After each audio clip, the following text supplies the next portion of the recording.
Hello friends, मैं अमरजीत सिंह आपका स्वागत करता हूं अपने यूट्यूब चैनल जीके गुरु मंत्र में। आज इस वीडियो में मैं आपके लिए लाया हूं 25 जनवरी को पूछे गए महत्वपूर्ण प्रश्न। बहुत ही आसान प्रश्न थे जो कि मैंने इसमें शामिल नहीं किया है, आपको मालूम ही होगा जो भी महत्वपूर्ण प्रश्न थे।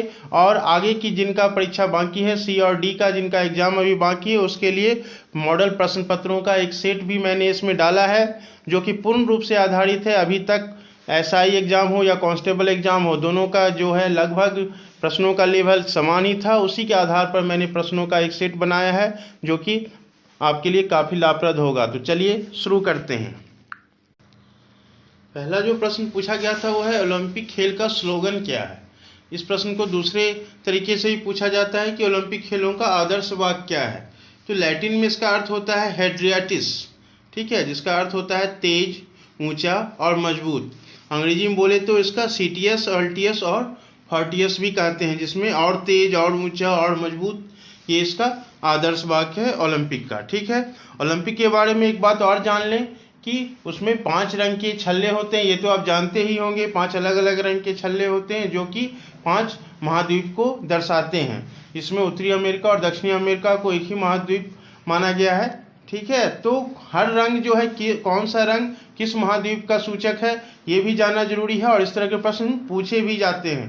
तो मैं आपको यहाँ बता रहा हूँ कि नीला रंग जो है यूरोप के लिए है, पीला एशिया, काला अफ्रीका, हरा ऑस्ट्रेलिया और ओशनियाई देश जो भी हैं, और लाल अमेरिका के लिए है। अमेरिका कहने से मतलब उत्तरी अमेरिका और दक्षिणी अमेरिका दोनों के सूचक लाल रंग है। इसको याद रखने का भी बहुत ही आसान तरीका है, आप एक ट्रिक से याद रख सकते हैं कौन सा कलर कौन से देश का सूचक है। तो जैसे देखिए, काला, काला किसका सूचक है? अफ्रीका का। तो अफ्रीका को अर्ध महाद्वीप भी कहते थे और ज़्यादातर लोग वहाँ काले होते हैं, तो काला अफ्रीका से है, कोई आपको दिक्कत नहीं होगा। एक हो गया खत्म। हरा ऑस्ट्रेलिया, ऑस्ट्रेलिया क्या है? चारों तरफ से समुद्र से घिरा हुआ देश है। ठीक है, एक पूरे महाद्वीप जो है वो समुद्र से घिरा हुआ है, तो इसलिए हरा भरा है, तो हरा हो गया ऑस्ट्रेलिया का। ठीक है, एशियाई देश को पहले लोग मरीज कहते थे। मरीज कैसे हो जाते हैं? मरीजों का रंग जो है पीला हो जाता है। ठीक है, पिछड़ा मुल्क कहलाता था एशियाई जो भी देश थे, तो वो पीला का सूचक हो गया। अमेरिका देखिए सबसे गुस्सा में रहता है, सभी देश पर आक्रमण करता रहता है, तो गुस्से से वो लाल रहता है, तो अमेरिका का लाल हो गया। और बच गया फिर एक नीला जो कि यूरोप के लिए है। याद करने में कोई भी टेंशन नहीं है। काला अफ्रीका हो गया, पीला एशिया हो गया, हरा ऑस्ट्रेलिया हो गया, चारों तरफ से जल से घिरा हुआ है, अमेरिका लाल हो गया, और बच गया एक नीला जो कि यूरोप का सूचक है। आराम से आपको याद रहेगा, कभी नहीं भूलेंगे इस ट्रिक से। ठीक है, आगे बढ़ते हैं। दूसरा प्रश्न जो पूछा गया, दक्षिण अमेरिका का सबसे बड़ा देश।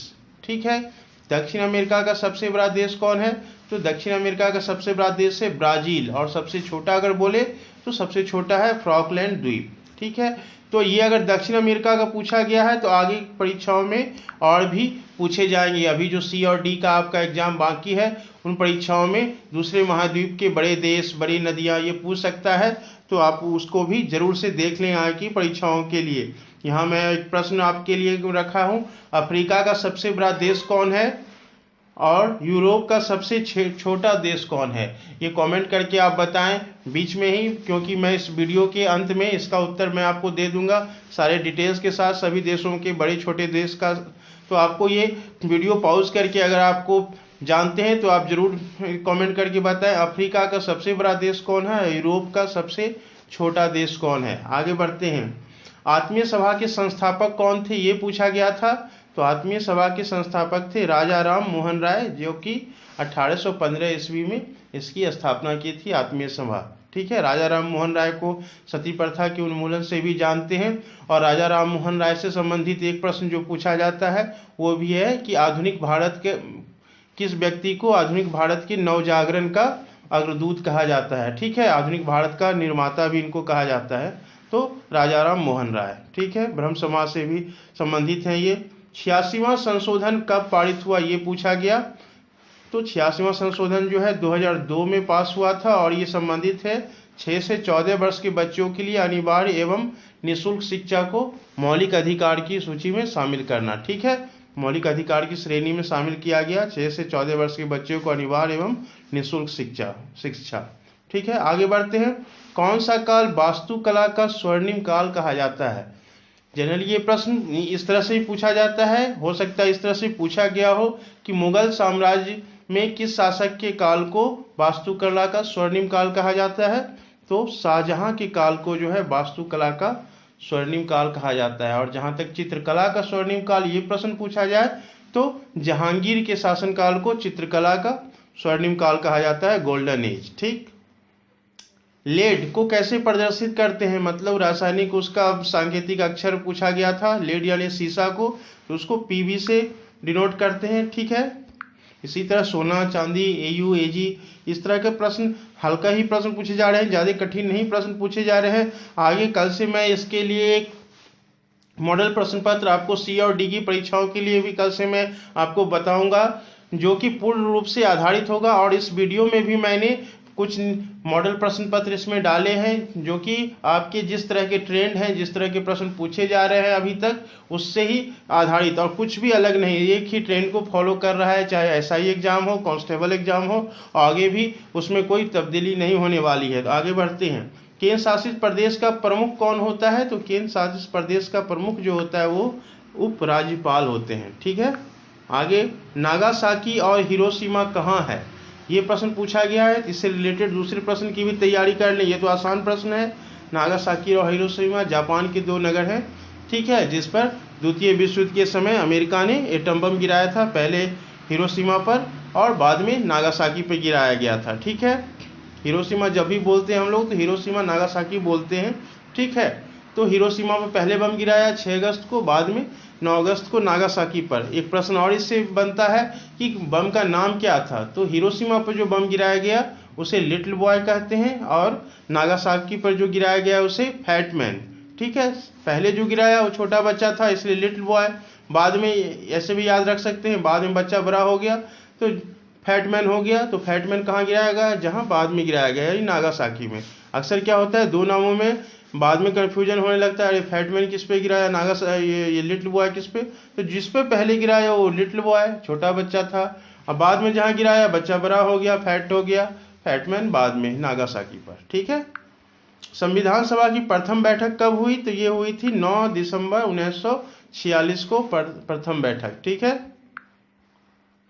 18वें एशियाई खेलों में कितने देशों ने भाग लिया था, तो इसमें देशों की कुल संख्या जो थी 45, और कुल कितनी स्पर्धाएं थी, 40 खेल थे। इसमें कुल खेलों के अलग अलग खेलों की संख्या 40 थी और कुल 45 देश जो है इसमें भाग लिए थे। ये प्रश्न भी पूछा गया है। बौद्ध धर्म की द्वितीय संगीति कहाँ हुई, तो द्वितीय संगीति हुई थी वैशाली। इसे आप अका अक से भी याद रख सकते हैं, अका अक। सॉरी, ये मैंने उसके अध्यक्ष का बता दिया। राबै पाकू से याद कर सकते हैं, रा बै पाकू। रा से राजगृह, वै से वैशाली, पा से पाटलिपुत्र, कू से कुंडलवन। रा बै पाकू आप याद रखिए, पहला राजगृह, दूसरा वैशाली, तीसरा पाटलिपुत्र, कुंडलवन कश्मीर, चौथा। ठीक है। रा बै पाकू अकाक जो मैंने बोला था वो उसके अध्यक्ष को याद करने का फॉर्मूला है। ठीक है।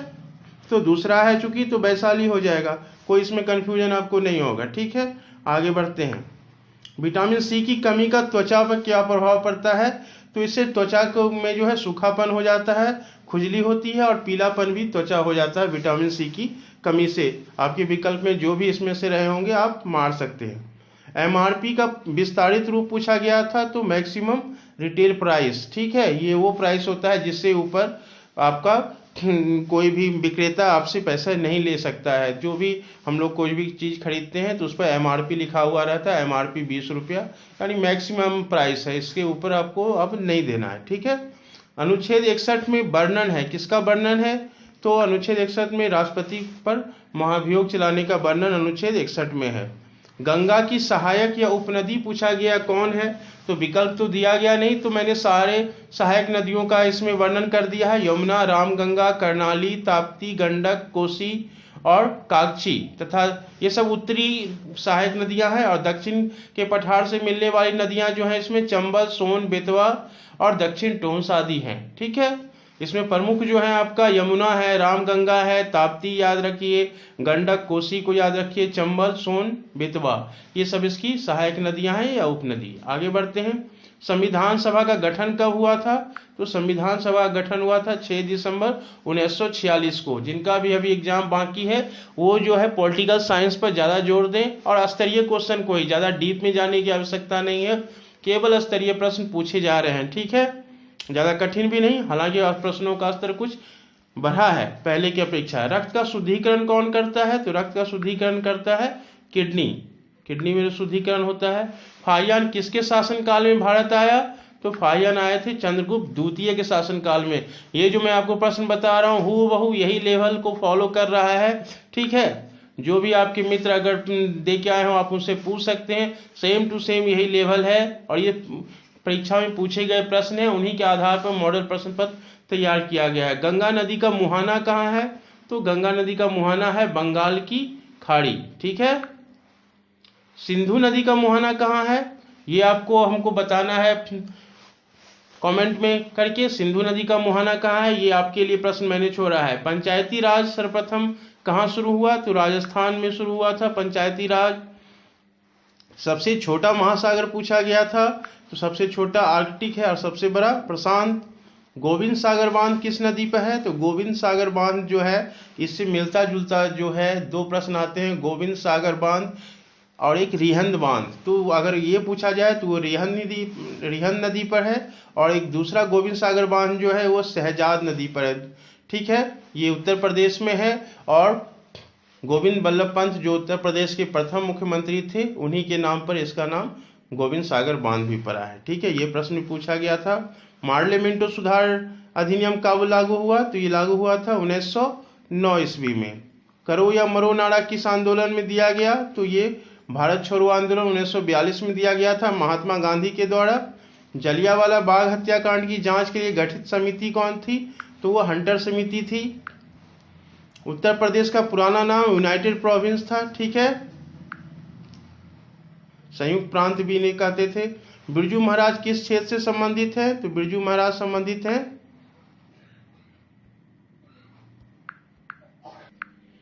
बिरजू महाराज संबंधित हैं कत्थक से, ठीक है। ट्रेंट ब्रिज स्टेडियम कहाँ है? तो ट्रेंट ब्रिज स्टेडियम क्रिकेट के लिए जाना जाता है और ये है इंग्लैंड में। सबसे बड़ा प्ले ग्राउंड किसका होता है? क्रिकेट, फुटबॉल, रग्बी या गोल्फ? ये प्रश्न पूछा गया है। तो सबसे बड़ा प्ले ग्राउंड जो होता है वो होता है गोल्फ का, सबसे बड़ा, ठीक है। और सबसे ज़्यादा खिलाड़ियों की संख्या किस खेल में होती है अगर ये प्रश्न पूछा जाए तो वो होता है रग्बी में, ठीक है। आगे बढ़ते हैं। पूरे विश्व को कुल कितने टाइम जोन में बांटा गया है? तो पूरे विश्व को कुल जो है 24 टाइम जोन में बांटा गया है, ठीक है। राज्यपाल द्वारा अध्यादेश जारी करने की शक्ति किस अनुच्छेद से मिलती है? तो ये अनुच्छेद 213 से मिलती है। नाबार्ड की स्थापना किस पंचवर्षीय योजना में हुई? ये आपको जानना चाहिए। नाबार्ड की स्थापना जो हुई थी 6ठी पंचवर्षीय योजना में। पंचवर्षीय योजना से एक और महत्वपूर्ण सवाल है, गरीबी हटाओ का नारा किस पंचवर्षीय योजना में दिया गया था? तो 5वीं पंचवर्षीय योजना में ये गरीबी हटाओ का नारा दिया गया था तत्कालीन प्रधानमंत्री इंदिरा गांधी के द्वारा, ठीक है। इटली का यात्री निकोलो कॉन्टी किसके समय में भारत आया? तो इटली का यात्री निकोलो कॉन्टी आया था देवराय प्रथम के समय में, ठीक है। बर्फ की विशिष्ट ऊष्मा क्या होती है ये आपको बताना है। तो बर्फ की विशिष्ट ऊष्मा धारिता होती है 2100 जूल प्रति किलोग्राम कैलोरी, ठीक है। कौन सी धातु कमरे के तापमान पर द्रव अवस्था में होती है? ठीक है, एक तो आपको मालूम ही है, दूसरा होता है गैलीनियम। गैलीनियम धातु जो है कमरे के तापमान पर द्रव अवस्था में होती है। और दूसरा कौन होता है ये आप जरूर कमेंट करके बताएं प्रश्न की संख्या के साथ। प्रसिद्ध झावेरी बहनें किस नृत्य से संबंधित हैं? ठीक है, झावेरी बहनों का आपने नाम सुना होगा, काफ़ी फेमस है, 4 बहनें हैं, ठीक है। तो वो किस नृत्य से संबंधित हैं झावेरी बहनें? तो वो मणिपुरी नृत्य से संबंधित है। काफ़ी फेमस प्रश्न है, बहुत बार परीक्षा में ये पूछा भी जाता है। वाचस्पति सम्मान किस क्षेत्र में दिया जाता है? तो ये संस्कृत साहित्य के क्षेत्र में दिया जाता है वाचस्पति सम्मान, ठीक है। वर्तमान लोकसभा के उपाध्यक्ष कौन है? उपाध्यक्ष पूछा जा रहा है, ध्यान दीजिए यहाँ। तो है श्री एम थम्बीदुरई लोकसभा के उपाध्यक्ष हैं। निम्नलिखित में से कौन सा ग्रह पार्थिव ग्रह की श्रेणी में नहीं आता है? तो आपको उसका उत्तर बताया। मैं थोड़ा समय देता हूँ ताकि आप खुद अपने आप को कर सके पता कि आपको मालूम है कि नहीं उसका उत्तर।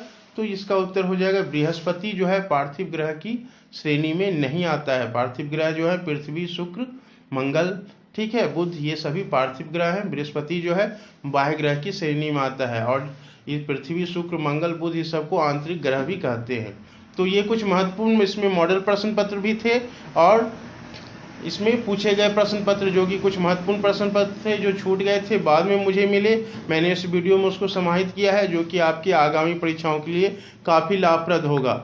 और जहाँ तक मैंने कहा था कि विश्व के बड़े छोटे देशों का वर्णन मैं लास्ट में कर दूंगा, तो यहाँ आपने अगर आप उत्तर दे दिया है तो भी सही है, और अगर आपने छूट गया तो आप यहाँ देख लें। अफ्रीका का सबसे बड़ा देश जो है वो है सूडान, जो कि मैंने पूछा था, और सबसे छोटा देश है मेयोटो। एशिया का सबसे बड़ा देश चीन, सबसे छोटा मालदीव। ऑस्ट्रेलिया का सबसे बड़ा देश ऑस्ट्रेलिया ही है, पूरे को ऑस्ट्रेलिया ही कहते हैं, और सबसे छोटा नेहरू द्वीप है।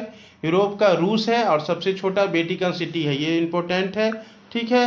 वेटिकन सिटी जो है यूरोप का सबसे छोटा देश है, ठीक है। इसकी जो क्षेत्रफल है 0.4 वर्ग किलोमीटर के आसपास है।